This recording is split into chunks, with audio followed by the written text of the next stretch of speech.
Well, hello, everybody. As we start off this new year with a bang, welcome to another episode of Loremasters of the Absurd, the podcast that covers absurd films from the 70s, 80s, and 90s.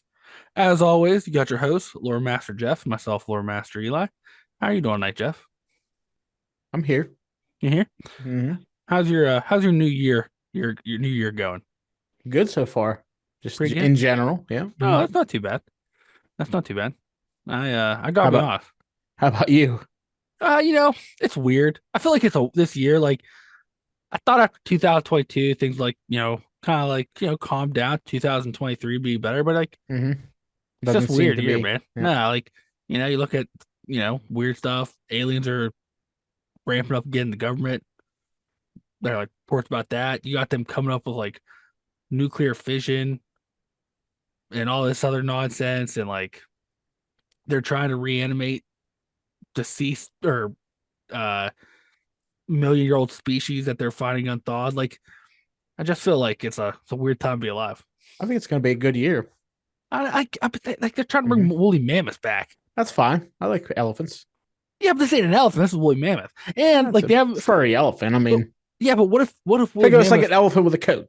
Yeah, right? but Like, what if woolly what if it mammoths was were cold? pricks? Right? Like elephants were nice. Their cousin, the woolly mammoth, I those mean, are big pricks. they're still big elephants. Like, what are they gonna do? Like, cut you off in traffic? Like, what do you like? What do you mean? I mean, they pricks? got the lot bigger tusk. Maybe they're all I don't about know. just beating the What shit if out of you. do you think like if they have the ability to reanimate a woolly mammoth, they wouldn't have the ability to genetically engineer it to not have tusks? We're talking about people, like People human beings. you mean people have No, tusks? what I'm saying is technically, like human beings, it seems like whatever we touch, we get the first part right, Mhm. but then anything that like safety stuff, we always fuck that up. So like, well, in yeah, our but, luck, we get to remove the tusk and we but give how them like extra tusk. how threatening are tusks on? I mean, they're not gonna have. It's not like they're gonna make like about 50 of them at one time. Yeah, but also think about this way, I right? think you watch too many movies. Are they going to stop at woolly mammoths? Jurassic Park. That's what I mean. Are they going to stop woolly Is there mammoths? even any DNA for They think so. dinosaurs? I don't know. That's a They have legitimate found question. I'm not they sure. have found partial DNA sequences of dinosaurs, and there's people right now who think that they can bring back dinosaurs and finish the DNA strands with like ostrich or bird DNA or reptile DNA. Yeah. So they're currently now trying to rebuild this partial dinosaur DNA with other DNA so they can bring back dinosaurs.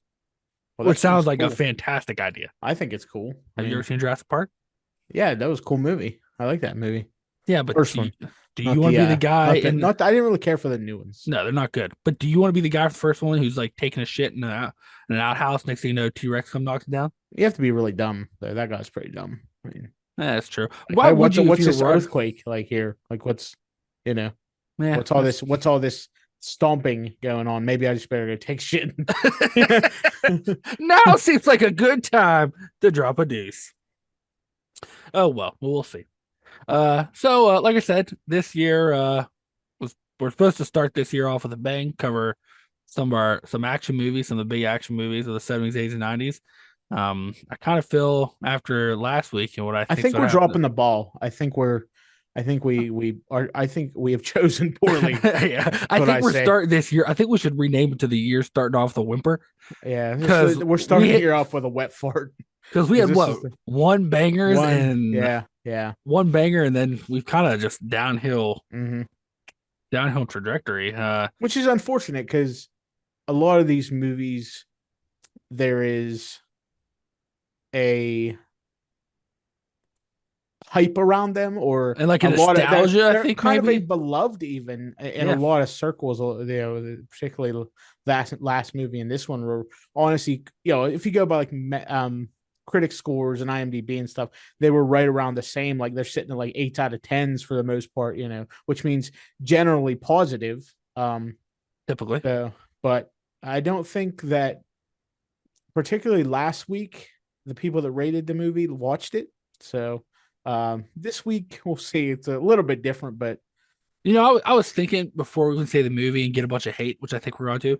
Do you think maybe people, because if I remember correctly, like last week, Lethal Weapon, I think people like Lethal Weapon 2 better. it's And possible. and do you think it's like as time goes on, like because like one in a franchise was really good, they just beloved the franchise? Well, there's a certain selective memory people have Yeah. as well.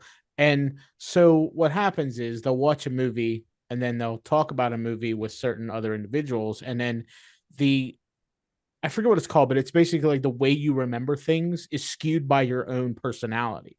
So how you actually remember something happening didn't actually happen the way you thought it happened. Right. And this I feel is a prime example, you know, um, of how things sound good or in your head you remember. I wish I can't remember what that's called, but I like there's basically like when you watch this when you watch it when you're young and you have nostalgic memories of it, and then you go back and watch it again. One, you're looking at it through a different lens, right? You're an adult. You Right. think things that are cool now are a lot less, or things that are cool then are a lot less cool now. Anyhow, we'll get into it here. Yeah. So, Yeah. So I think now we'll just rip the band-aid off. mhm. There's gonna be some people out there who's gonna be angry with us, but I have to say this. 90% of you that are angry, well, all I say is 90% of you are wrong. You guys are going to the island of Manhattan, so Yeah, that's where you're going. Tonight we are going to be talking about which seemed remarkably easy to get out of. Like, oh. it. It does. It does. It Mhm. does. But tonight we're talking about the famous film Escape from New York. By who directed This this? is Who a rerun? John Carpenter flick. Oh, John Carpenter. I'm starting to think John Carpenter sucks. That's what I'm starting to think. Honestly, here's the thing: you're going to find his that when he started out, his movies were really good, and with Mhm. each movie that's Well, come wasn't out, this one of his first? I mean, this was 81.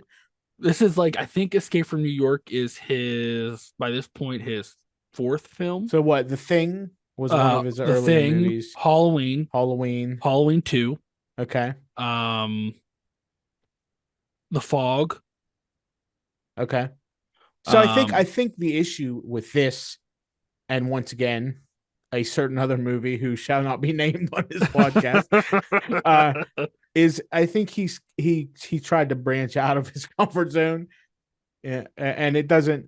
His like skill set doesn't translate well to this. I don't think. I feel that watching this and then watching The Thing, they're both Kurt Russell, right? mhm, It's both kind of this like tough guy, and there's like something happening, but like they're different stories and different subsets of movie making. This is just a straightforward kind of in your face stuff's happening, where The Thing had a lot of suspense and horror elements to it. right. And I think those things he does well. I don't think he's real good at the sci-fi kind of action movies based on this. I don't know. Has he done any other sci-fi action movies? I believe he did the sequel, Escape from Because LA, which is this is actually like he did that one also. I'm pretty sure, and I think the problem with this one, and which we'll get more to, and as compared to Escape from New York, is I think he tried to take Escape from New York too serious, Mm, and yeah, yeah. and where like Escape from LA kind of steers into like the absurdity of it all. Um, I think you have to, and for like serious films, like he's mainly done horror. I don't think like I don't know if he's branched out much, thank God. Uh, because it's not, yeah, like I'm like looking now, and it's mainly all horror flicks. Anything that wasn't horror, mm,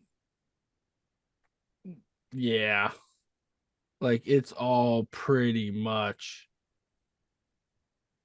horror movies. Like besides Escape from New York, Escape from LA, um, Well, did a couple television shows for. Oh, he did. I forgot. He also did Assault on Precinct 13. He wrote Assault on Precinct Oh, 13, which was okay. pretty good. That wasn't. Yeah, that wasn't it. That was a pretty good movie. When Yeah, did that come out? That was a more that was recent, right? Like, 76. oh, did they They remake remade that it. movie? They did a Okay. remake. Yeah, they did a remake. Hmm.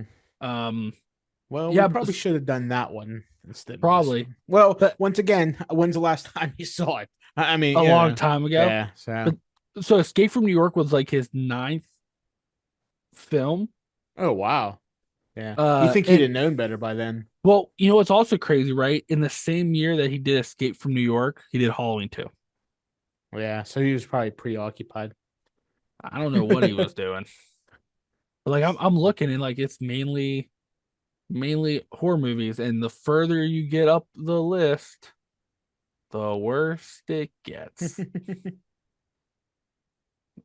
So I don't know. But yeah, so we're doing uh Escape from New York. I guess before we really get into the nitty gritty, you want to read the back of the VHS cover? Yeah, let's check it out.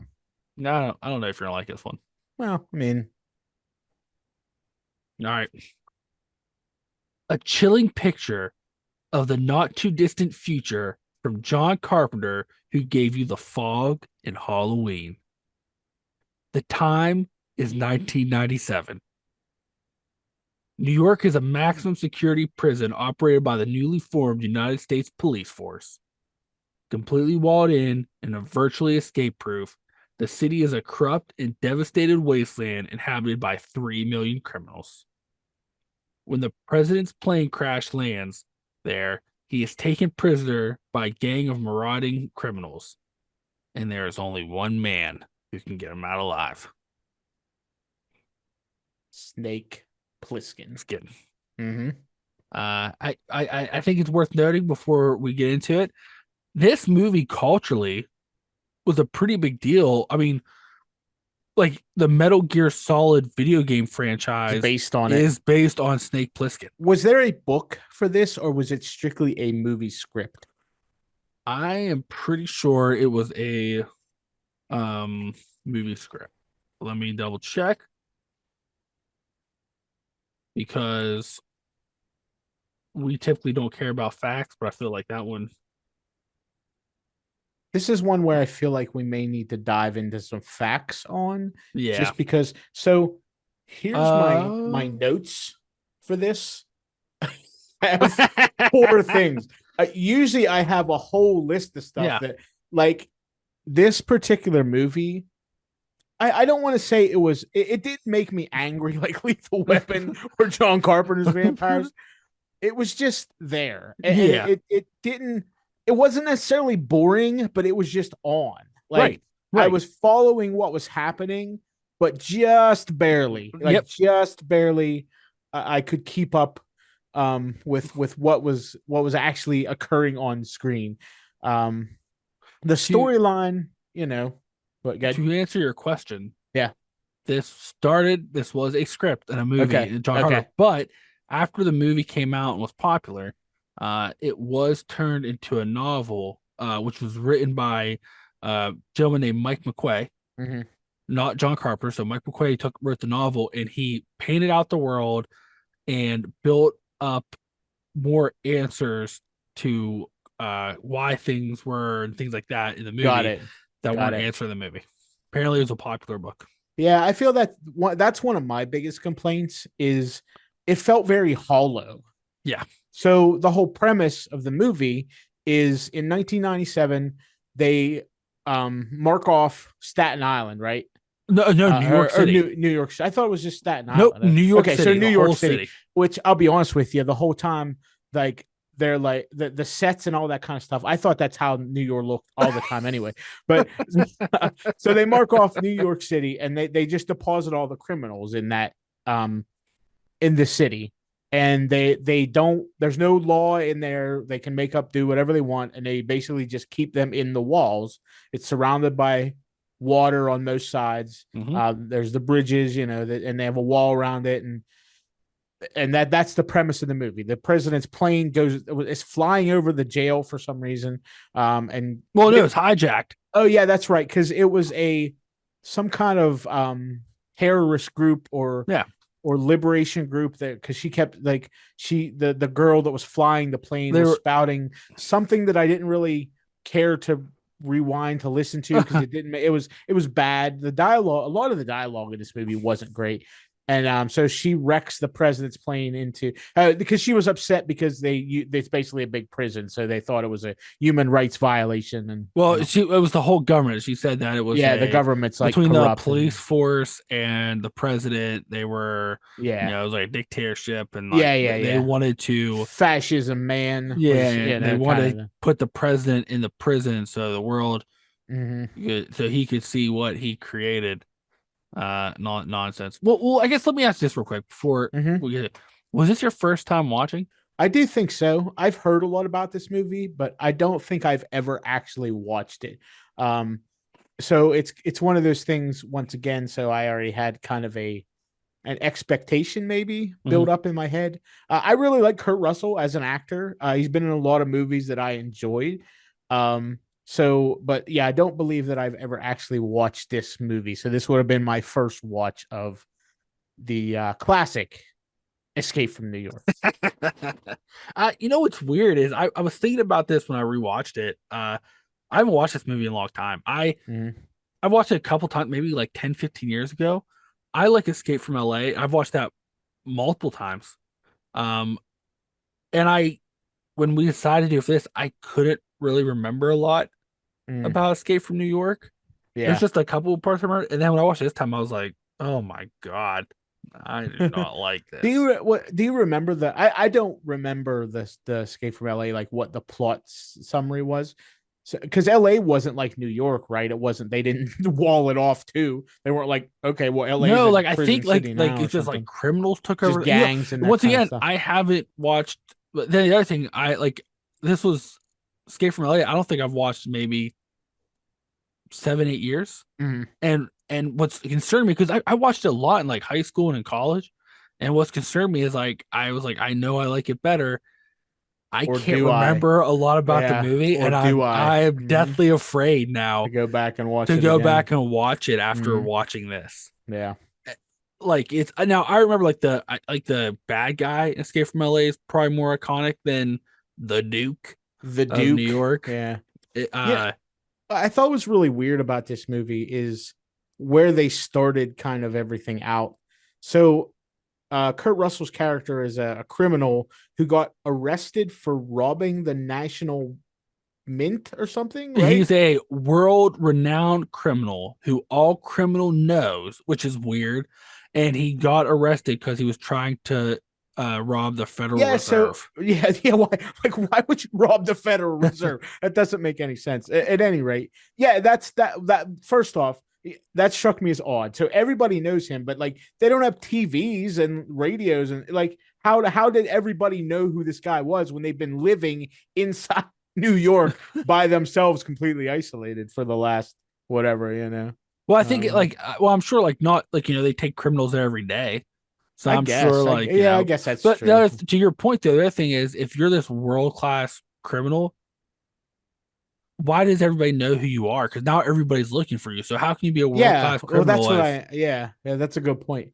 They're like, okay, well, everybody knows that I'm a criminal, so well okay. I think too, which is weird, right? Is like he's presented like this. You get your first views of him, and like he looks cool. He's got his white and black camo pants, his go-go Those boots, boots, man. his Those leather boots his were leather jacket. He's got yeah, his eye yeah. patch, Yeah, he definitely has an iconic mhm, look about him. feathered out like mullet Yeah, thing. yeah. The thing which I don't remember him doing this in Escape from LA, but now I'm second guessing myself. Yeah, yeah. One of the most frustrating aspects of this movie is Kurt Russell when all of his lines he tried to do is this like quiet forced whisper. I could never understand what Snake was saying. Yeah, he had a lot He of talked like this the whole time. yeah, there was a lot of misconstrued information because I couldn't understand what he was. So Yeah. eventually I just gave up. Like, Yeah. this is and it wasn't like and this movie didn't have a ton of dialogue, and it wasn't like Conan, not a lot of dialogue. It was just like our actors don't really know how to memorize stuff, kind of dialogues, like a kind of lack of dialogue, So The lines were just like like, weird. let's talk about the cast, because there were some weird choices and weird characters in this. Yeah. So that the president was some Donald weird guy. Pleasant, who Yeah, played Loomis in Halloween. yeah. And like he was not good. He was not suited. He didn't seem like a president to me. He seemed kind of like a bumbling idiot. And was that, I don't know if that's what they were going for, but it just didn't work for me. Seemed dumb. You know what's weird? And I know like Donald Pleasant is a character actor. He's been in a ton of stuff. Right, right. I've seen him in other stuff. I'll be honest, he's one of those guys I really only like in horror movies. Yeah. Like he was in another John Carpenter flick, Prince of Darkness, which was a really it's one of those movies where people like really hate it or they really like it, and I like it. Um, Halloween is Loomis, and like he's been in like horror movies, but like I don't care for him as much in like other stuff because it always just feels weird. Like he just does like he plays them weird. Yeah. Like, Do you think it's a factor of John Carpenter knew these people, so he just transplanted them into this? If you look, a lot of these people from his cast were in his previous films because you had Kurt Russell, Donald Pleasant, obviously, Halloween, Kurt Russell, The Thing, one cop guy that was Tom Atkins from The Fog. Yeah, from The Fog, yeah. And like there was the one guy who's like the crazies, and like I'm sorry, that was Romero, excuse me. But like a lot of his cast was in like either films he was already making or like films he was about to make. And I feel that detracted a lot too. So he has actors in here that may not have been the best for the part. Right. So he's like, well, I know these guys and they can act. They did good in this movie, so I'm sure they'll do good. They didn't. Like, it was not great. So, even like the whole like all the quote unquote bad guys in the movie, like the people that lived in the sewer were dumb, and the brain was that his name? Brain, right? His large-breasted sidekick or whatever she was, like Maggie. I think Maggie, they called her at one point. I think they called her like large-breasted Maggie or something. Yeah, like they were just bad. They just didn't. I didn't care about any of them. Like literally, I didn't care about there was no, and it's not even about necessarily a ton of depth in their character. They were just pointless. Like it didn't make any sense. Their whole being there wasn't great. And then the Duke was just lame. He did have a cool car. I mean, he had chandeliers on the front. That was awesome. Well, you know what's weird? Like this movie, the aesthetics look really cool. Yeah. Like the aesthetics, like the environment, like this, like because it was like this, like the movie, post-apocalyptic. It was supposed to be 97, right? And it was supposed to be like that always cracks me up too when you watch a movie like an older movie like this, and their perception of what it's going to be like in like 20 years. So there was cell phones in 97. They still had these like walkie-talkies and like all this stuff that they had no way to. He's like, here's this tracking device that didn't make any sense for 15 minutes. And like, I graduated in 99 and I had a cell phone. I'm like, yeah. Well, like maybe that's another portion of it too, because it wasn't. To me, I feel that the technology base in this, they didn't go as far fetched as they probably should have. You know what I mean? So they used 81 technology and just said it was 1997. It wasn't like they made up all the cars. Even were the same looking cars from the 80s. It wasn't like they made futuristic looking cars and you would think if something's 20 years in the future that you would make something futuristic because it's 20 years in the future. Not, oh, well, I borrowed my brother's Oldsmobile and that's the car we're going to use or whatever. And this was his 9th movie, so I wouldn't assume that it was like a budget problem. No, you wouldn't think so. Because he had some big budget stuff. Yeah. Some success. Maybe it was a low budget. I don't know, but it definitely, there was definitely something wrong with it. So, it was weird. Like, and especially for like the one thing and like that's the thing I think that kills me most with Carpenter is like a lot of his movies look good. Even Mhm. like you could argue vampires looked good. Yeah, there was some excellent cinematography in Vampires for sure. Yeah, and like I mean even like that's the costume and the way things look, but like in this one, like it looked good, but like the time frame didn't make sense. Because like you said, it like even at the time too, like if I watched this in the 80s, I would have been like, well, wait a minute. This is supposed to be like I would 26 have years said like, from now. is this my life? That yeah, 16 years from I now. have to. This is what I have to look forward to my life, and the same thing I'm doing now.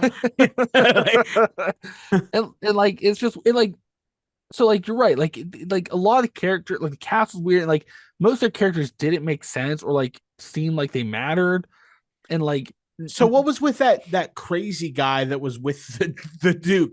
He looked like I have no clue. he looked like the Heat Miser from. Yeah, like he was like this. He was like it was weird too. Like he was like supposed to dress like this goth guy, but he was also kind of dressed like a fae almost. He had this Yeah, he had like very fairy type or like movement, yeah, like like the like way it was he almost like Legend, like yeah. you know, like the scene in Legend, like where Right. they're Yeah, dancing, he like was he's moving it like was that. weird and it felt so out of place because you're in this dark post-apocalyptic type of thing and you have this guy who like looks like he just came off a theater troupe Right. by the way he's acting and the way he's like his costume is. It was they were they were going for some kind of crazy guy or whatever I guess or like some kind of psycho, but it was just lame. It Like it was like came weird because like everybody's like kind of dressed either like hobos or yeah, yeah, like you yeah. like kind of like what you'd see in like the 80s, like what New York Yeah, gangs dress like. the costumes were fine. There were I But had no and then issue with like the costumes except his for that guy. It well, it was didn't like make any sense. weird because like it wasn't like I said, it almost reminded me like he should have been in like Legend or Well, that's what he like it was definitely like a should have been like very a like theater production of something, not yeah. this post-apocalyptic kind of movie. Because yeah, that he was not a good number two. No. Because I like he mean would jump and like slink but I mean, around let's in the if you're way the he did. Duke, can you really be picky? I mean, look at Well, apparently he runs New you York know, City. yeah, I guess Yep. so. But like it's So like his character like didn't make sense and like what none of was the that story. cab driver's name? I can't I remember have that no guy's clue. name. I don't even know what the point of him was. He was not. Once again, he wasn't. I can't remember his name. I need to look it up because I want to call him Ernie, but Ernest Borgnine, was that his name? Um, I think that's that guy's name, right? The cab, the guy yeah. that Oh, the his name was Cabby. yeah, but that's Ernest Borg, Yeah. Yep. right? Yeah, Yeah. and like he does not belong in this movie. Like he was not a character that should have been in this movie. So we're supposed to believe that all these is and so here maybe is it all criminals go there? There's no other jails, That right? is There's the just jail. okay. So like even like petty criminals, maybe. Right. I guess which that kind of fits, but like he just did not fit in this movie with the rest of what was And happening. what's weird is they He felt so out of place and he took me out of the movie. right. You know, I could forgive it if I may have been a little bit more engaged if there wasn't all these characters popping in that literally just pulled me out of the environment of the movie. Right. Like you said, the set pieces were awesome. The costumes, for the most part, look really good. And then you got this guy dressed like a Sylvan Fae creature running around with his spiked up hair. Yeah. And then you have this chubby 1950s cab driver. right? Yeah, 1950s. Like, oh, I'm fixing to drive the cab. Like, it didn't make it completely. Just took me out of it. And no matter what they did after they introduced those characters, I couldn't get back into it. I was done at that point. Yeah. I was like, okay, so we got this dumb cab idiot, and then we got this weirdo because that weirdo shows up right in the beginning. Yeah. So when the president's escape pod or whatever it was from Air Force One falls out of the sky. It's like a big red. It looked like something you'd see at like a McDonald's Playland thing. So you know he comes out and the president's all those 900 soldiers go in to try to find him, and his escape pod's laying there, and that weird guy comes out and he's like, hey, you got 5 seconds to fly away or whatever. And he like just pulls out the president's finger and he's like, oh, and you're like, all right. Okay. Okay. What's happening? Yeah. Well, none of the like honestly, besides Snake, who you can't understand what he's saying anyways, Yeah. none of the characters really matter because like they That's just what I kind of mean. like pop in and out and like and there it was very, it felt very shallow, and there was a lot of like, um, there was a lot of things talked about that mhm. never really went anywhere, you No, know. So there was like the crazy people under the street, you know, and didn't like, matter. so here's the thing. Yeah, it didn't matter. The only time those that came into play was whenever he was running away and he hid in that diner, and that blonde hair girl showed up for 5 seconds and then got sucked under the floor by those crazy folk or Right. whatever. And it's weird because they didn't pull on any of those strings. They literally left so much. Like there could have been a whole sequence of him going into the fight, like trying to use the crazy people to get to the Duke, or and it all felt very trifled. It was just, okay, here's the guy, whatever. Okay, that they Right. captured me, but it doesn't matter. Oh, and we're gonna escape via some bridge that is only wide enough for one car and somehow still be able to dodge the landmines. Like, who couldn't dodge those landmines? There was literally only room for one car on it. You could have walked along the edge of the, Well, you know what? because that was the whole thing. They're like, oh, we got this map of the landmines on the bridge. I'm like, you need a map? And how did they put landmines on a bridge? Do they know what a bridge is? Like, You know it's not like they buried in the dirt. It's a bridge. It's only like 2 feet thick. Well, that's what's weird. That whole sequence of them at the end driving across this bridge to escape from New York. Yeah. Yeah. What was weird is like by this point, like really are mainly with Snake. Like these other characters kind of like popping out, but like there's nothing in the story to like make you like really like or care or matters the character. And then there's really not a lot of action in this movie. No, I that's why I said I would not classify this. This is like action light. This is more of a sci-fi action light movie. Right. That's how I would not call this an action movie. Right. So like there's not a lot of deaths, right? And so like when they're escaping, it's the brain, his girl, Cabby, Snake, and the president. And then like they do this thing where like everybody dies. Death. Everybody but Snake and the president dies within 30 seconds on this bridge. Like they tell Snake to go left to avoid a landmine. He runs right into it. It blows the car in half. Everybody like, perfectly in half. Like it wasn't. Front seat, back I'm not seat, sure how. separated. Let me preface this. I'm not an EOD specialist, right? Right. But I don't think landmines can precisely blow a car just in half like that. I don't know. Well, it's weird too, because like so then it like Snake looks behind at the back half the car land. They all get out and start running. Then Snake gets out fine, and then the cabin's just dead. You're like, he's just dead. All right. And then like it cut. Then they're running down the bridge, and that guy yelled. Everybody's like going right. He goes, "No, the mine. You gotta go left." And then he just runs over a mine, and it flips him onto a car. Yeah, yeah. And then that lady, large breasts, is she's just standing there shooting at the Duke for no apparent reason. And then she gets ran over, and the Duke's just like, "Oh, she did," and he just like whatever, keeps going. Yeah, and then like the fight at the end was real stupid. Well, like even what's weird is like Snake's supposed to be like this fighting black ops special. He's been in guy. every single special group there is in the military. They name in the beginning, like literally, they're like, "Hey, we need a list of special groups so we can figure out one for him to be in." And John Carpenter goes, "He's been in all of them." Okay. All right. Cool. They're like, okay. All right. And like in the beginning, like when he first gets to New York, like he does a couple fight moves. You're like, oh, okay. But then like the last couple of fights in, it's just like him flailing around. It's just like, you know what it reminded me of? You know what it reminded me of? Jack Crow from Vampires, just rolling around, just swinging your fist. Well, they said, "Hey, James Woods, we're gonna put you in this vampire movie." John Carpenter's directed, and he goes like, "All right, I'm gonna go back and get Mahogany and watch some John Carpenter movies." And then he came across this one. He's like, "Oh, that's how Jack Crow's gonna fight right there." Like, and he keeps like rewinding that part, like, "Oh, okay, so he tosses himself right. Let's pretend this guy's a vampire." Like. It's crazy. And then like the whole weird thing too, the other thing that frustrated me with this movie is like the other thing too, like the president at the beginning, they're like, he has a briefcase chained to his hand, and they're like, we discovered the secrets to nuclear fission, and they want to present it to this meeting between Russia and China to make peace. Okay, so then like there's whole thing like gotta get the tape, whatever. They get the tape, and when they're driving across the bridge, Snake puts it in his plays it in the cab. And Yeah. here it's nothing about nuclear fission. It's about how to kill people with radiation, which I didn't understand. Well, no. Didn't you catch when he was walking? He switched the tapes. No, It right. was playing music. No, when he was driving the cab, Yeah. he played the tape to make sure it was the right tape.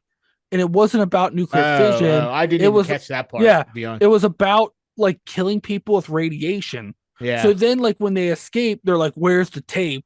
He gives them the tape, and then the president Oh, goes, maybe that's why he destroyed it because he didn't right. want, But he the thing didn't is, want like, it them. makes no sense because, like, he listens to that. They don't address it. Like, no one says anything. He doesn't look at the president and go, "Is this about killing people?" Well, no, he with asked him. He's radiation?" like, "How do you feel about all those innocent lives that people Well, died? yeah, that was trying at to the get you end. out of there." Yeah, well, But I that's mean, right, when he yeah. listened to the tape, that was the only like moral quandary he Yeah. posed the whole time. but, like, when he actually listened to it, and it's like, "Oh, we're gonna kill people with radiation." He was just like, "All right." He takes the tape back, and you're like, "Oh, okay." Yeah, there was literally no. Even I didn't even notice that part. That's Yeah. how little they didn't even acknowledge it. Nobody in the car went like, "What the f's that?" Like, yeah. That's what I mean. Like, it was crazy. So, like, then, like, when he gets to the point, like, he gives the president tape, president goes to play it, which seems weird that you play that on television. Was he? I thought he was just broadcasting to the summit. Like I don't think. Yeah, he was. He was. Well, right. that's what So, I mean. he Like, wasn't like he was on like national television. right. I guess. And then But it plays classic music, and like Snake's like walking away, pulling the tape out, and like throwing it in the yeah, parking lot. yeah, And you're like, yeah, all right, yeah. What an ending! Like cool, it's real weird. cool. Yeah, Mhm. it was. I really like Kurt Russell. I'm gonna say something controversial here. I think I'd rather watch John Carpenter's Vampires again than this movie because at least I can laugh at that. Man, At least I can laugh at that movie. Yeah, you know what? There was nothing funny. It was just. I was just disappointed. Like Well, it's like one of those things. Right, it didn't have to be funny. Like if I just Well, I'm just saying, John Carpenter's Vampire is not supposed to be be funny either. right, Right. right. But it's one of those things where, like I said, I'm not like mad. I'm just disappointed. Yeah. Like I was mad at Lethal Weapon. I was just like I was just disappointed going back and watching this. I just like that. Like John Carpenter should hang his head in shame for making this movie as bland as he made it. Because it could have been a lot better. It really could have been. There could have been a lot of story threads that he pulled, and for some reason that time just kept ticking. Like he had 24 hours or 22 hours or whatever it was to get the president out. For some reason, because the summit would have been over, and then he had to do it in 22 hours. So just because the summit's over, the president wouldn't be worth anything. He's still the president of the United States. That was whatever. Well, that was even a weird scene because at first you're like, "Oh, we'll pardon you of all your crimes, let you go free." Yeah. But you have to have the president saved in 24 hours. He goes, "Oh, okay." Then it was, "Well, you gotta say the president 22 for a summit." And he's like, "Okay." And they're like, "Oh, you also need to get a tape." He's like, "Well, if I get the president?" "Well, we need the tape too." Okay. They're like, "We're gonna inject here's something in your neck. Yeah, here's some explosive in your neck. If you don't save them in 21 hours and 47 minutes, they're gonna blow up and kill you. But you have to save the president and the tape and the briefcase." Yeah. And then not only save them, you have to manage to make your way across the fucking city by any means possible. Yeah. In time. We have helicopters. We can't pick you up. We have all this technology. Yeah, what was that all about too? Like, oh, we have this tracker. I guess he broke his tracker, right? Maybe that they were going to pick. No, he stole it back from the guy. No, that was his radio. I guess he broke something. He was the president's tracker. No, because they gave him that thing and they said if you hit it, you have 15 minutes, or it'll last. The beacon will last for 15 minutes. It'll broadcast to us. And when he was climbing around, running from the underground crazies going in the building, he like dropped it and broke it. Oh, but that one guy. But you're right. But you want to know what's weird? When he's fighting that guy, because like they capture him for a little bit and they make him fight this guy in a wrestling ring with clubs and trash can shields. Yeah. He leans over and some guy just had it. He took it back. maybe he broke his radio. I know he because they were trying to get him. They had so here's the other thing too. Why did he need that tracker when he gave him a radio? I don't know. He also had that wrist tracker. Because like New York isn't that big where the radio wouldn't reach. So give him a couple radios. Why do you need why did he need that tracker? That didn't make any sense. He had a bunch of them. He had his wrist tracker. He had the tracker that tracked the president's tracker. He had some other tracker. Then he had his wrist bracelet that gave him the time, but was also a tracker. And it was shaped like an eagle's head or something, which was weird. It was eagle tracker. It looked kind of weird. And the other thing too that I thought was weird, right, is you have 3 million criminals in this city who have the president held hostage. You're sending one man to get him out, and all you give him is a light machine gun and a pistol with a scope. With some kind of weird thing on the front. What was that like? A scope. Was that supposed to be a silencer? No, well, on the barrel. It had some real long, it looked like I think they were trying to make it look. I think they were trying to make it futuristic because, at one point they turned it to the side. It looked like they took a paper towel roll and black taped it on the front. Is what it looked like. And not once did anybody use the scope on it. What do you need a scope on a submachine gun for? It's not like they're accurate, Well, yeah, because even like that when they were shooting at the president for fun, like shooting the outline around him, he would pull it up and looked over the scope, never it's all right, so cool, stupid. I guess. And you know what's weird? Little trivia for you here.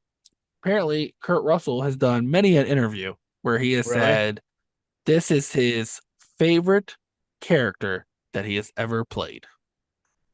Yeah, well, he's wrong. You know what I'm thinking? It could be his favorite. It just wasn't a good one. So, I think the mentality of the character and what could have been in this character, right? The potential's there, but it was just hogwashed out by all the rest of the nonsense. Well, it's weird because everybody says he's the perfect anti-hero, and I'm like, really? Yeah, maybe if I could understand what the fuck he was saying. I'm just going to get you. I guess maybe he was a model for anti-heroes, or I don't, action maybe. It's kind of, I could see that. I don't know about being the perfect one, but maybe the premise of his character being, the thing was because he was in every single unit that's ever been in any military. So that seems it seems like a good MO. Right. So right. Yeah, it was just bad. I just like I said that I just can't. I don't know. I just couldn't get into it. I think the technology stuff really took it out for me too. Because even something like if you watch 2001: A Space Odyssey, right? It seems far fetched. Right. And that's the point. This was 20 years in the future. And they still had crappy cars, and even if they would have had flying cars, I'd have been like, okay, it would have been dumb looking, but hey, this is that would because it did seem believable. I was taken out of it, Do you want to talk about technology? This background I have, I made this on an AI image generator, I don't see Kurt Russell in Escape from New York using the AIs to find the president, right. Well, it's weird. I almost think I would have preferred them to be I would rather almost treat it like an alternate timeline. Yeah, it's still the 80s, but in this that world, that would have made more sense. That actually would have made more sense. Right. Instead of them be but that'd have been too far fetched. This is 16 years into the future. All right. And our helicopters, you don't look out the window, and our planes, you fly by this 3D imaging thing that basically looked like the same thing from Star Wars when they were going down the trench with the lines and And it's weird because it's one of those things too where I feel if you look at it on paper, all the things I want in a cool sci-fi future action movie is there, but it was just I think the biggest crime this movie commits is it was boring. Yeah. It was just boring. You're right. It was 100% boring. There was nothing. Like I said, I just barely held on. I was I got to get through this. I'm just looking at the screen, something's happening. I couldn't even, Right. like I said, I couldn't even be bothered to take notes. I was just like, okay. Like, all right, So whatever yeah, this this was is. not a great showing here. No. No, and like I think when we came up with the list for our year at the bank, Mhm. we a lot of it was based on like these action hero It was characters, peer right? pressure. It was peer It's pressure. peer pressure. We got peer Yeah, pressure. yep. Like they're like these are good action heroes. And then like you watch Lethal Weapon, it's like You're like, they weren't. they And then we weren't. watch They were this, and not. I'm like, this isn't. Mm, mm, He not can't our even fight forte. hobos in a city. Yeah, then nobody had any guns. And who takes one gun with one clip of ammunition in the city full of Well, that's criminals? what's weird because the jail gave it to him. Like you're going, they sent him into a city with Yeah, 3 million criminals. Uh, to save the president, they put him on this weird stealth plane, yeah, but yet they're like, "We'll give you a little submachine gun and this pistol. Good luck. You got 22 hours." yeah. Well, technically, it's Have going to fun. take us 4 fucking hours to give you those guns and get you in this stupid little plane. You got 18 hours. It was like a glider, right? It didn't have any engines because they had to pull it with another plane to get it to take off. So it was a glider, and Yeah, that's true. somehow he was able to like go up over the Empire State Well, Building, yeah, like he flew and gained elevation. even though he was like not, he was too low to. He's like, oh, how's your elevation? Well, I'm good now. I'm in a glider that. I mean, I'm not a physicist or a pilot. I'm going to preface that. I'm going to, disclaimer, but I don't think that's how gliders work. I don't think that's how gravity in general works. So, it's Weird. really weird. So I'd like to pose a not a question, but so I was thinking about this when I watched this movie. If you take another movie that has a very similar tone, right? Okay. Let's take Judge Dredd. Oh, that's a good movie. A single guy, right? Yep. Has his gun, goes into a place full of criminals. Way, way, way better than this movie. Yeah. Yeah. Oh, And I can pose another one to you. RoboCop. RoboCop.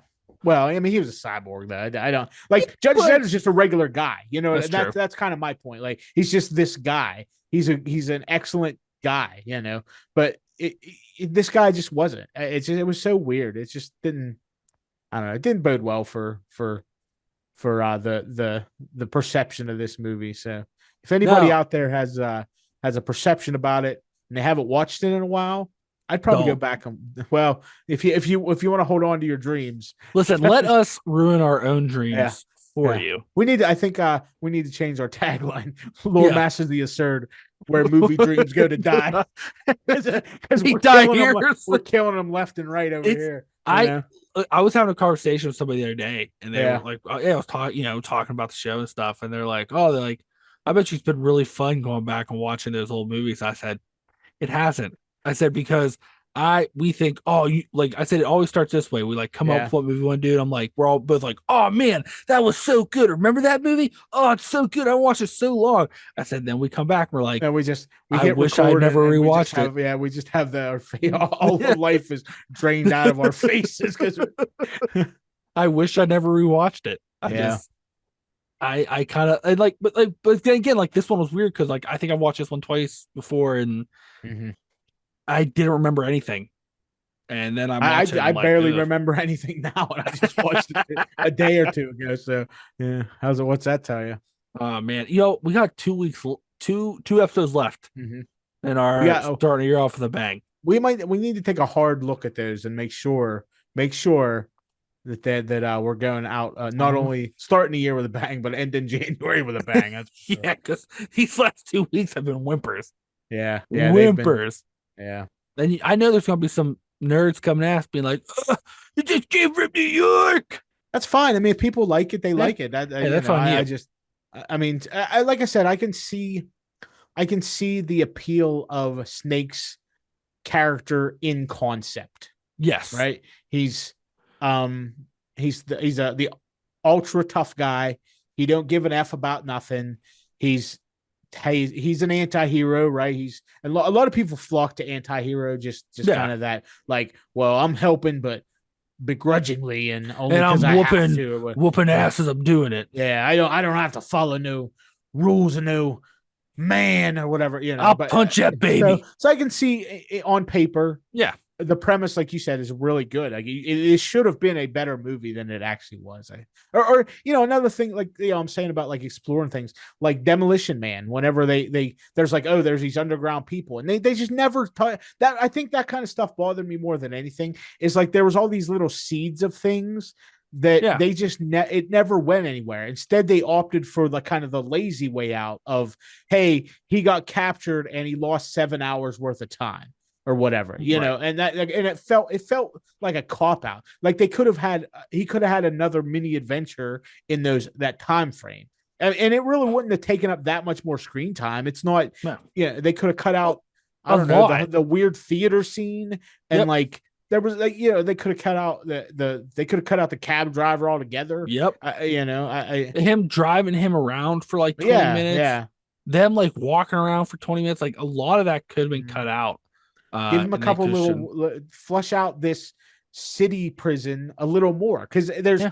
that. Once again, it's a cool concept. So all the criminals they've like, what would a society of criminals, essentially a city of criminals, have built their own society within this walled out city? What would that look like?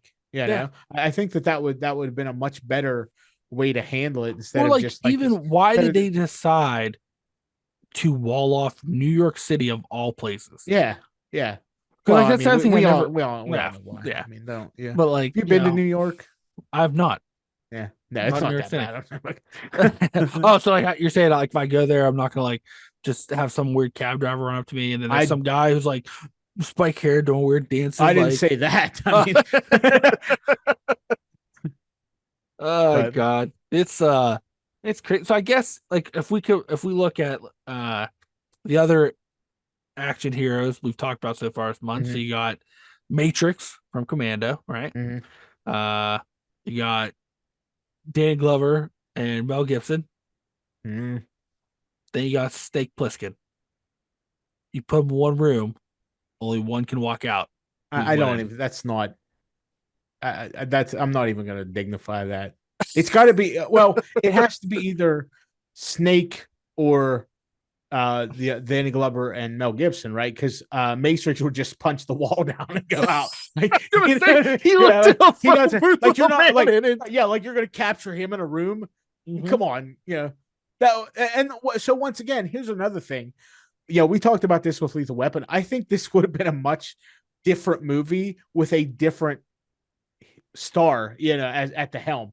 Like, I think, and once again, I like Kurt Russell. There's nothing, I don't have nothing against him at all. He's done some excellent movies. He's done some great action movies. But this movie, I think the casting was bad in it. I think that was the biggest issue, was the casting, because there were so many there's so many cast and characters that didn't fit on a script. Having a guy that's the brain to the head of makes sense. He has this woman that's a sidekick. Okay, there's an eccentric cab driver. Okay, a weird guy that dresses like a fae.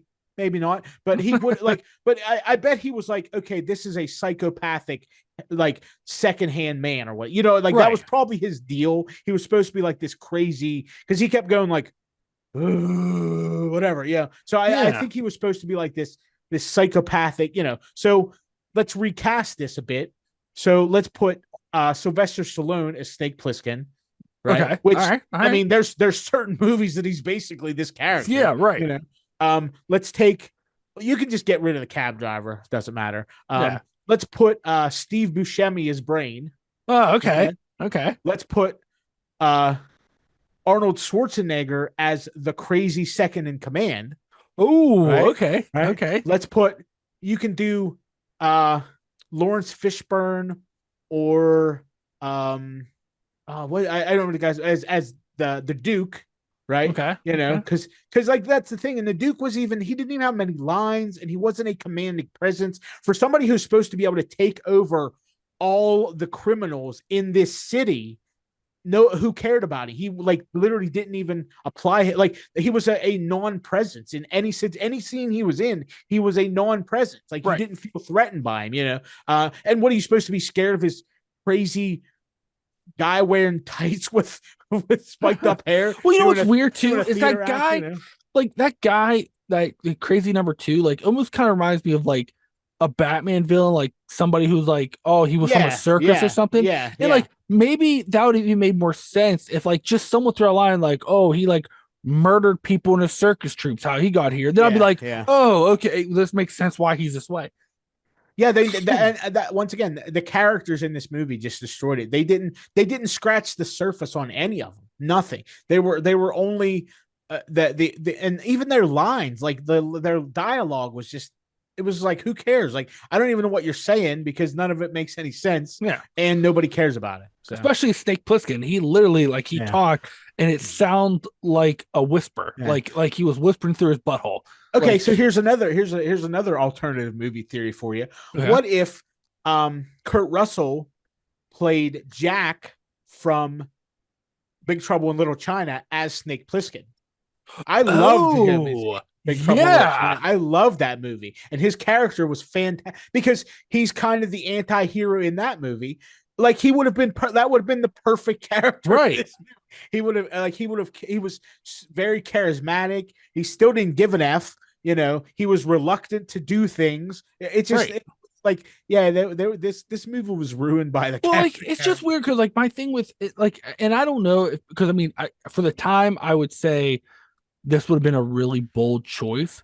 But my thing is like if you want him to be a silent Mhm. anti-hero type, then just don't have him talk. Yeah, yeah, Because I turned on subtitles because I kept yeah. I couldn't turning hear up him. the Yeah, volume and yeah, I yeah. couldn't understand what he was saying. And I had to turn subtitles on like I was 90 years old. Yeah, I was rocking like 30 on my sound bar and I still couldn't barely make Yeah. out what he was Like saying. every time he talks, he's like, how was it for you? They're like, whoa, steak, whoa. And I'm like, what did he say? Yeah, What's going on? yeah, They're like, yeah.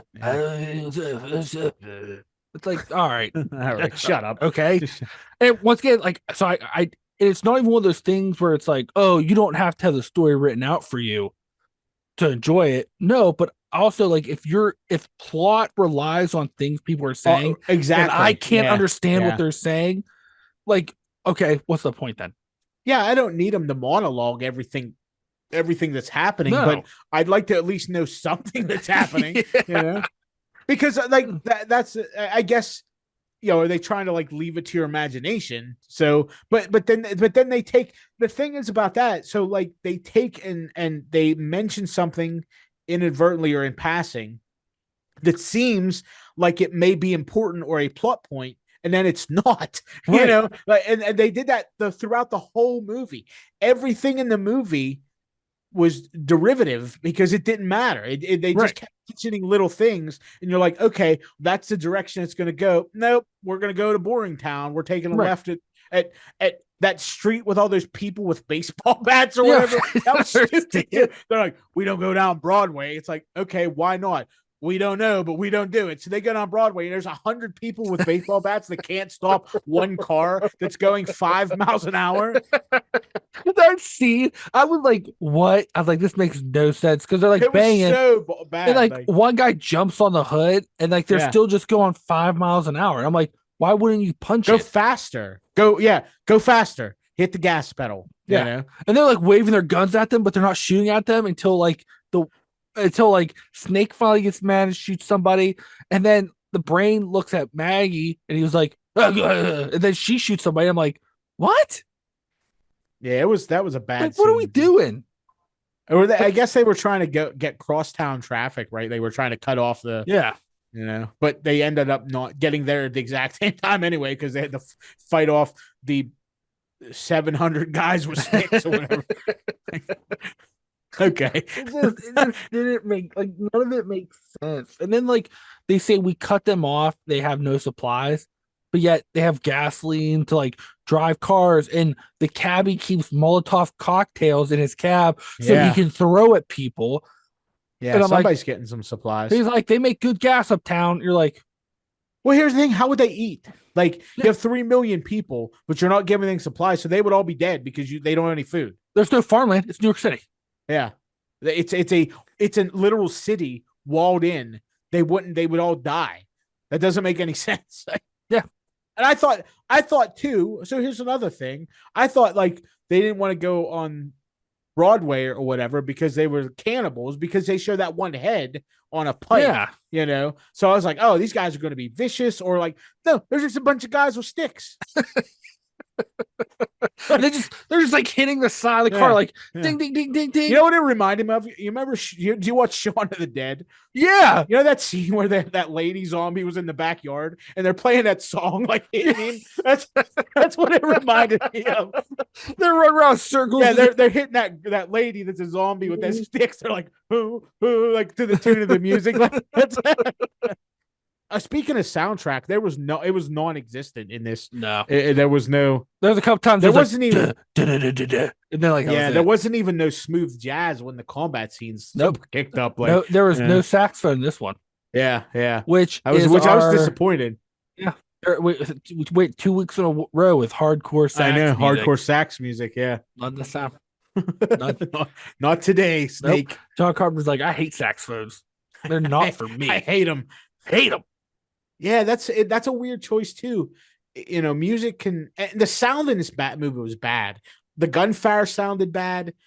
I don't know who did the audio engineering, but they did a bad job. I hope they didn't win any awards because I'm gonna drive their house and punch them and take it because it was awful. Like, that's what's weird because like I'm even like looking now and like it was his. It's so weird because like this was his 9th movie, right? Yeah, like he should have known. He should have known better at this point.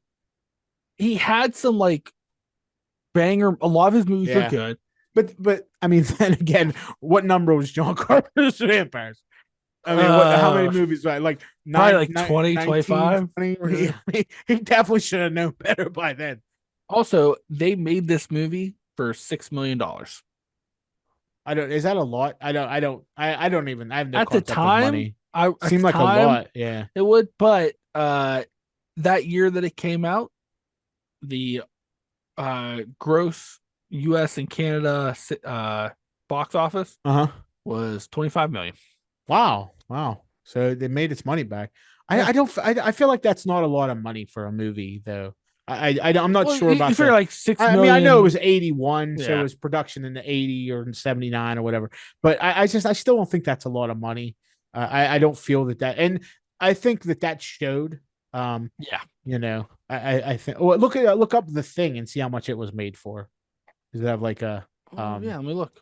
Because that should give you a good comparison, But like, I don't like you would figure people would give him money for this. Well, that's what I'm saying. By the 9th movie, and it's not like he's just like churning out Sharknado movies. You know what I mean? Like he's had some high quality, high grossing box office hit movies. Oh, I think he made The Thing after. Hold on. The Thing had a $15 million budget. When was The Thing made? 83? 82. 82. So, okay. Yeah. So it would have been probably started production right after this finished or whatever this is. So, I mean, that's what I said. So this Thing made less money.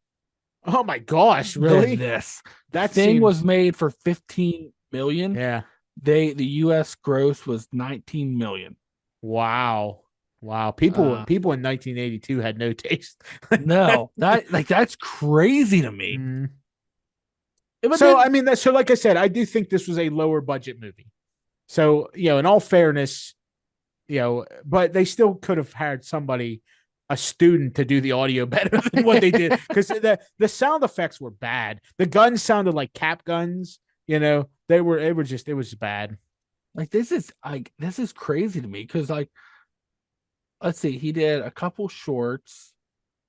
His first big film was Assault on Precinct 13. Yeah, John Carpenter did. Then it was Halloween 78. Well, he did like a couple little TV shows. Then Halloween 78, a couple little TV shows, The Fog in 80, Escape from New York 81, Halloween 2 81, Halloween 3 and 82. Where's Escape from New York at? Escape from New York. Oh yeah, it's 81. So like, and then The Thing was 82. He said. I thought The Thing was older than that. I guess it was a remake of an older movie. I don't even see The Thing on here. I mean, maybe that's the thing too. I mean, he did remake The Thing, and the original Thing already had a solid concept. He didn't have to stray too far. It's really weird because the thing's not even on his list. Hmm. He's a scumbag. How dare Let's he? go back. Because I thought the thing came out like the thing. The thing was 82. So yeah, he did this the year after. Yeah. Mhm. Okay. That's crazy. It's just weird that like I don't know. I Yeah. it's blowing my mind right now I because don't have like any. I'm not making any excuses for him. This was a scumbag move on his like it's part. just crazy to me that he Yeah. went from this to the thing, and like Hmm. the gap between this Yeah. and The the quality. thing Yeah. is Well, I mean, once insane. again, like it is almost $10 million gap too. That's So true. that's I mean that's a big portion. I feel that that that played a lot into what you see as far as certain aspects of the movie. I bet but I mean, I still had some relatively bigger name actors in it. Um, they had a bunch of extras who they probably only paid like a sandwich to do stuff, Yeah, but if but you the set pieces were done really well. I mean, right, the sound was garbage. The acting didn't make any sense. So this is another one like Lethal Weapon, right? So the delivery of the lines and the acting was fine, but it was the lines and the characters themselves that were awful. right. It was just weird because like you said, even for the time, like even if you look at their core cast, like it's not even like they had cheap actors. Like Yeah, yeah. I mean, okay, Kurt Russell's an up and comer, sure, but like Ernest Borgnine, he'd been in a bunch of stuff. Uh, Yeah. that guy that played the jail warden, that Lee Van Cleef, he was in those westerns. He was like a big Hmm. western star. Donald Pleasance was in like everything under the sun.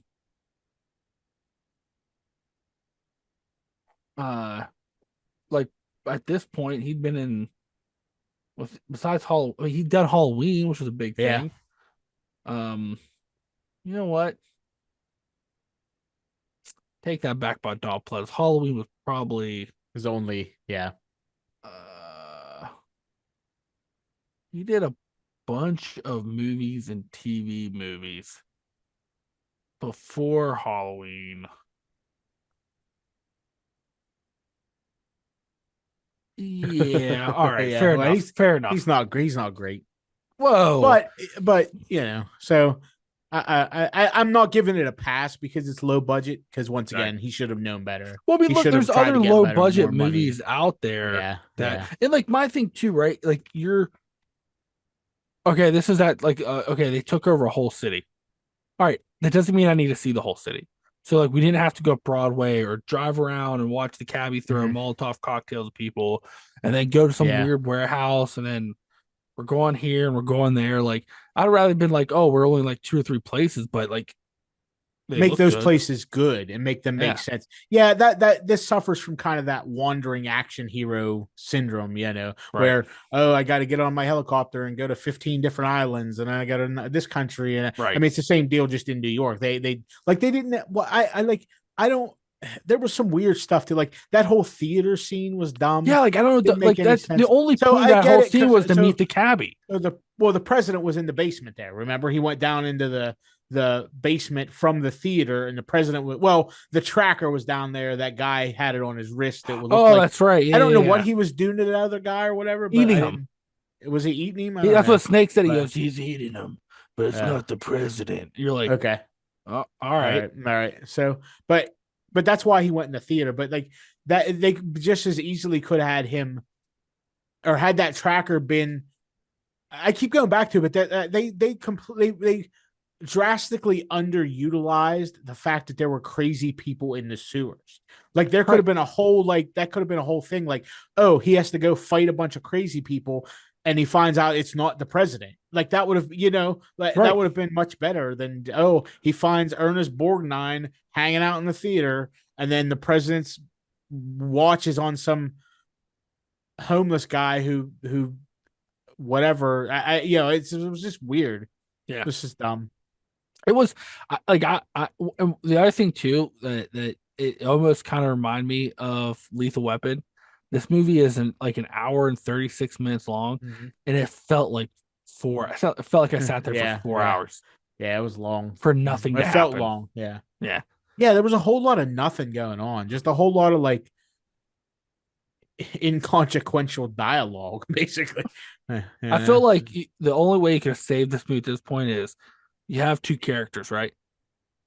For some reason, they got a bunch of frozen gummy snakes just shooting people in the neck. Just shooting people in the neck. Shooting people in the neck. That's like the fortress. They went, and that they're like trying The to. They have to. fortress. Kurt Russell has to break into the fortress and Yeah.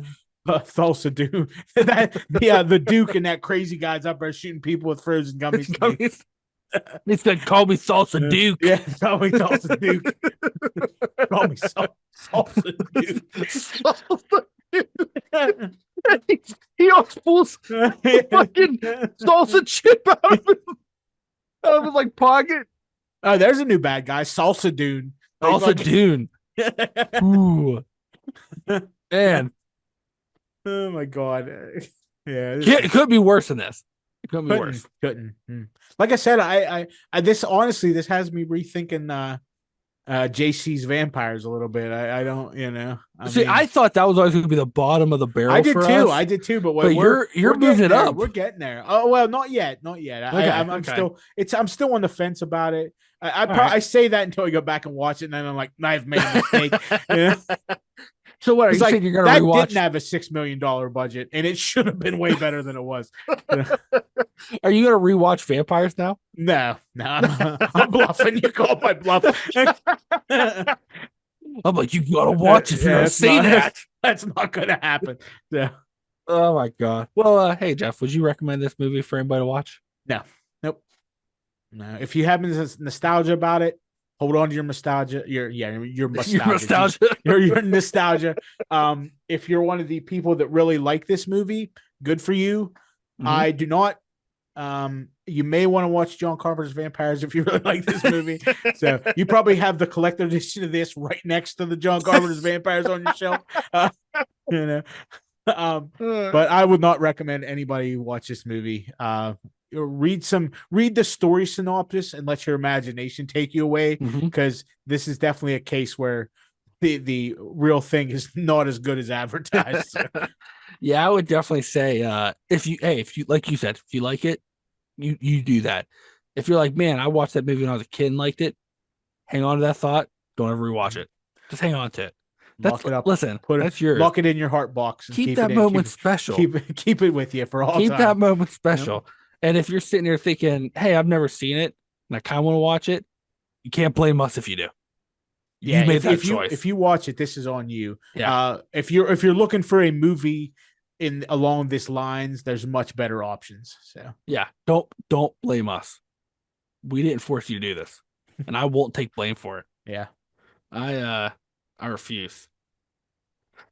Yeah, so I think on that, I think we've buried that dead horse, huh? Yeah. Because that's thankfully. Yeah, I'm just glad this is over. I'm just glad this is over. Yeah, because I'm telling you, like when after I watched it, I'm like, the thing too about this is it's like so boring. Like there's really nothing to talk about. I'm like, I was just like I said, I usually a page of notes. Yeah, I had 4 things because everything, like it was like I was in some kind of weird trance. You know, right. It was like the head vampire got me. And he just put me in a trance and like forced me to watch this movie. It's weird because like I couldn't understand what like especially Snake was saying, and then even after turning subtitles on, it still didn't make sense. I'm like, all right, and I'm like looking there, and I'm like looking around, and I'm like, oh, it's got to been an hour by now, right? Oh no, it's been 2 minutes. Yeah, cool. Yep. Well, we'll just have to hopefully next week. Next week we're gonna come back with a bang. Yeah, we got to get one of them in here. Just statistically speaking, I mean, we're at 3 movies, 33%. One of them was good, so we got to get better. So. Yeah, we're gonna hope for that. But hey, Bray, I hope you enjoyed us listening to us suffer for your amusement. If you haven't already, follow us and subscribe to the podcast wherever you listen to your podcast. Um, if you are on those, why not leave us a 5-star review? It's a new year. Haven't our suffering of watching some of these movies, hasn't that been entertainment enough? 5 stars. Serves 5 stars. Tell all your friends they can suffer with us. Yeah. Yeah. We shouldn't suffer alone. Misery loves company. Or as Snake Plissken said, also, if you're on Apple Podcasts, you can leave us a review. You know, say something nice. It's a new year, new you. Say something nice. You can also check us out on YouTube, where we've been releasing videos of the show, so you can watch the pain in our facial expressions in real time.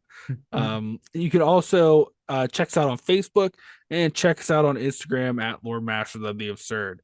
You can follow me on Instagram at Loremaster Eli. And Jeff, where can they follow you? Loremaster Jeff on Instagram. On the Instagrams. Yeah. We got Facebook, we got YouTube, we got all kinds. We got all the things. All kinds of fun stuff. Yeah. All kinds of fun stuff. Just pretend it's the 1980s and then 40 years in the future. Yeah. That's exactly the technology level we're working on. Yeah, exactly. We're still driving cars from the 50s. I don't even know. I don't even know. If you like our nonsense on here, new episodes drop every Monday. You can also check us out on the Wicked Wild Campfire Tales, where we cover other nonsense about lores, legends, and sometimes spooky stuff, and sometimes just nonsense. Most of the time it's nonsense. Like I think this week we're covering Snake and the Salsa Duke, right? Isn't that the episode? Listen, everybody laughs at Snake and the Salsa Duke. Legend of the Salsa Duke. But his salsa real spicy. Yeah, he's spicy. It's real spicy. New York City.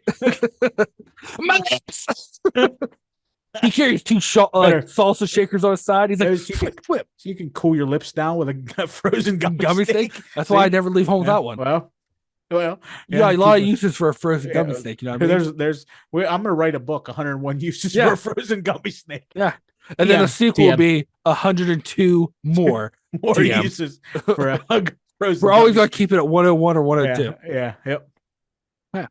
But hey, on that note, everybody, thanks for listening, and catch y'all next week.